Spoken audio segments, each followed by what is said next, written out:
Hello friends good morning आज गोटे नुआ सकाल को समस्त को पुणी थे वेलकम समस्ते केमी अच्छा निश्चय जनइबे आज मुझे बनी बिना पियाज रसुण सेमिया उपमा तो चलते स्टार्ट करवा।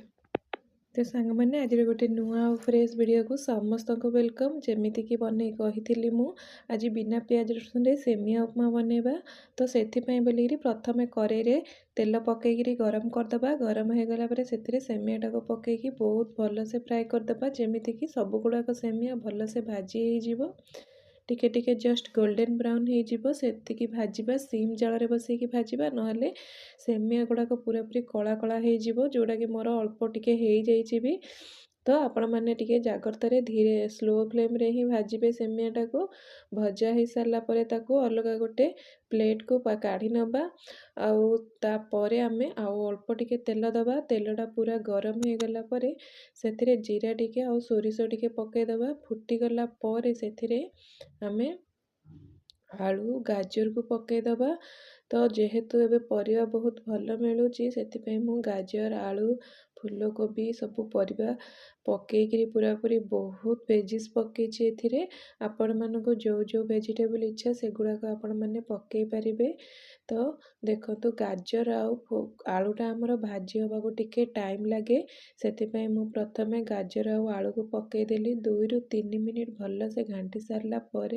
से मु फूलकोबीटा पकईदेली कहीं फूलकोबीटा तेल रे भाजी ही गले तार बास्ना और टेस्ट बहुत ही बढ़िया आसे आ मते स्पेशली बहुत टेस्टी लगे फूलकोबीटा तेल रे भाजी ही गले। तो देखो मोर फूलकोबी गाजर आलू टिके भाजी हो गलानी एथर मुझे बिरी डाली टिके पकईदेली बिरी डालीटा भल से भाजी हो तापर आमे परिबा गुड़ाक मिसेदेबा। तो सांग मैंने उपमारे समस्ते प्रथम बिरी जाई पकाती किंतु प्रथम बिरी जाई पकेले से पूरा पूरी कला हो जाए आ तार बास्नाटा चेंज हो जाए से मु सब बेले टिके माने परिबा पकई सारा पर ही से बिरी जाईटा पकाए आपण मैंने जिते पसंद से पकातु। तो देखो सांग मैंने तापर मु पियाज मटर आ बीन्स को पकई देछि आ कंचा लंका दुईटा को मु पूरा फड़ा फड़ा करके काटी देछि ताकि आमे खाइला बेलू आमे इजिली ताको बाहर करि परिबा। तो देखो टिके जस्ट 2 ରୁ 3 थर मु घाटी सारा पर से मु टमाटोटा पकईदेली आ गाजर आमर बीन्स को जदि आमे बहुत समय पर्यंत भाजीदबा तार जो ग्रीन कलरटा पूरा पूरी खराब हो जाए आ तार कलर ही चेंज हो जाए जोड़ा कि देखा सुंदर दुसेनी से मु अल्प भाजी तापर मु मिर्चिया पत्र पकई देछि टमाटो उपरे ताको गोटे 2 ରୁ 3 मिनिट आमे भल से भाजीदबा भाजी सारा पर भजा होता सेमियाटा ता उपरे पकईदबा आउ 2 ରୁ 3 मिनिट भाजीदबा भाजी सारा पर पानी टिके आमे गरम करिकी रखिथिबा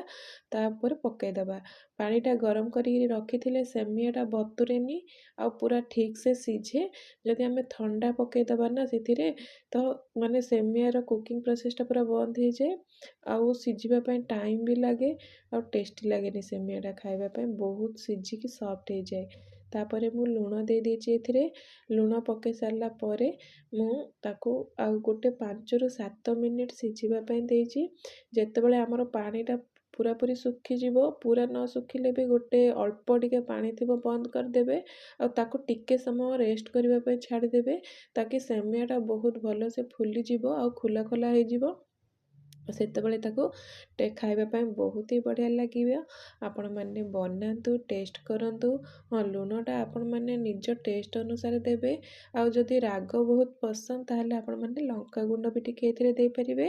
मते राग बहुत पसंद नुह से मु अल्प देछि। तो सांग मैंने बनातु टेस्ट करंतु कमेंट लिखिकी निश्चय जनइबे